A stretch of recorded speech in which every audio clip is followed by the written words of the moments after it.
If you were to be given a blank world map and asked to indicate where Gambia is on, will you be able to? Be honest. Well, this is the Gambia. It is the smallest country in mainland Africa with a surface area of 10,689 square kilometers and a population of about 2.5 million people. Gambia is a very beautiful country, but despite its beautiful beaches and the peaceful nature, one thing the country is famous for is its sex tourism industry. The country is often known as a country of 3S: sun, sand, and sex. Many even argue that the whole economy of the country is built on sex tourism, which is simply ridiculous and very much untrue. Agriculture accounts for roughly 30% of the gross domestic product, GDP, and employs about 70% of the labor force. Within agriculture, peanut production accounts for 6.9% of GDP, other crops 8.3%, livestock 5.3%, fishing 1.8%, and forestry 0.5%. Industry accounts for about 8% of GDP and services around 58%. The limited amount of manufacturing is primarily agricultural-based: egg, peanut processing, bakeries, a brewery, and a tannery. Other manufacturing activities involve soap, soft drinks, and clothing. Despite the Gambian government trying to promote their country as a destination for nature tourism and sustainable tourism, the Gambia continues to be known for its sex tourism. One of the most well-known areas for sex tourism in the Gambia is the Senegambia Strip, the coastal area around Kololi, where holidaymakers and local men, known as bumsters, come together in the kind of relationship that the Gambia is infamous for. Clearly, sex tourism contributes little or nothing to the Gambian economy, but one thing we can't ignore is that it is becoming a booming industry and a lot of young Gambian men and women are earning their livelihood from this practice. Before we continue, you might be wondering what sex tourism really means. Well, just take a few seconds and subscribe to our YouTube channel, and we will tell you everything you need to know. Sex tourism refers to the practice of traveling to foreign countries, often on a different continent, with the intention of engaging in sexual activities or relationships in exchange for money or lifestyle support.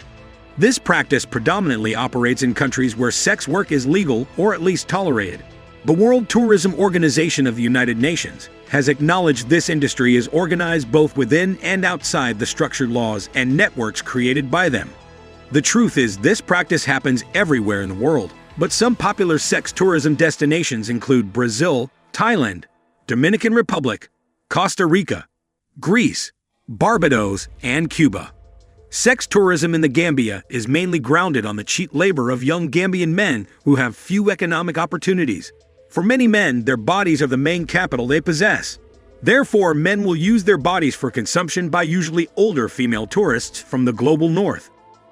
When trying to make sense of the sexual exchanges that take place in tourism in the Gambia, it is important to understand that the sex tourism is more than the simple exchange of money for sexual services. Kempedu's concept of transactional sex and Kabeza's concept of tactical sex help us to understand sex tourism in the Gambia further. Whilst there are some men and women who would describe themselves as prostitutes in the Gambia, whereby there is a clear and evident transactional relationship between the tourist and the host, most Gambian men can be described as using tactical sex as a means of income generation. Gambian men use tactical sex to obtain economic exchanges with Western female tourists in order to obtain gifts, money, remittances, and perhaps marriage, and a visa to migrate to Europe. In contrast to the female sex tourist, who likely views the relationship as romantic in some way, the Gambian man views their engagement in sexual economies as a form of labor that provides them with an income. Very often, they are proud to say that they are self-employed individuals working to make a living for themselves and their family, above and beyond their immediate objective to get access to financial resources. The young Gambian men's long-term goal is often to get visa sponsorship, so that they can migrate to Europe in search of a better life. Who travels to the Gambia for sex tourism? It is typically Western women from Europe who engage in sex tourism in the Gambia. These women are most commonly from the United Kingdom, Germany, and France, just to mention a few, and are aged 40 and above. Many women who engage in sex tourism in the Gambia have had failed marriages in their home country and are looking for a bit of late-life romance. There are many stories of said women on various media outlets. This article in The Sun describes one sex tourist as A horny granny grinds against her Gambian toy boy at the bar, her Zimmer frame screeching back and forth with every thrust. Another article in the Times has the headline "Gambia is a Tinder dream for geriatric sex tourists." It seems that women traveling to the Gambia has gotten a bit of a name for themselves. Gambian bumsters and their role in sex tourism. Very often, the Gambian men who engage in tourism's effective sexual economies are seen combing the beach, looking for engagement with a potential tourist or other. Some also serve as taxi drivers and often wait by the beachside, looking for potential tourist clients in need of transportation. Both Gambian men and women frequent many restaurants, bars, and nightclubs located in the Kololi Beach area, a site designed for tourism activities, looking to engage in a potential relationship with tourists. The Gambian state sees these men, often referred to as bumsters, as a nuisance because they allegedly are doing nothing more than harassing tourists. This brings a set of negative guest/host interactions. This leads the state to act very aggressively towards Gambians involved in the sexual economy by arbitrarily arresting them and taking them into labor camps, where those wearing dreadlocks are shaved off by the military, rather than being a tourist-harassing nuisance. However, these men are in fact actors and agents of the Gambia's tourism industry.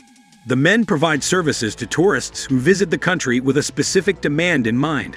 They contribute a great deal to the tourism industry and have a positive economic impact of tourism. Gambians' reactions to sex tourism. As the Gambia has been dubbed heaven for European sex tourists, this was followed by various reactions to the said statement as the Gambia Tourism Board, saying what they want is quality tourists. Tourists that come to enjoy the country and the culture, but not tourists that come just for sex. The state published in various news outlets has caused murmuring around the corridor of tourism as it does not go down well with many people and has attracted various comments as the debate continues. The statement was made shortly after the Tourism Board visited the UK, and they urged the UK government to lend a hand in restricting their old people from visiting the Gambia for sexual purposes.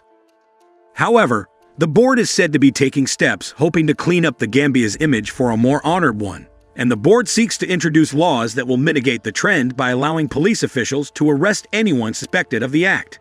Meanwhile, some Gambians have made different comments on the issue, with contradictions that these white tourist ladies have helped change the lives of many young people in the tourism area, that it is not easy to ascertain which tourist comes to the country for sexual pleasure, and stopping those tourists from coming into the country will make those boys in the industry suffer.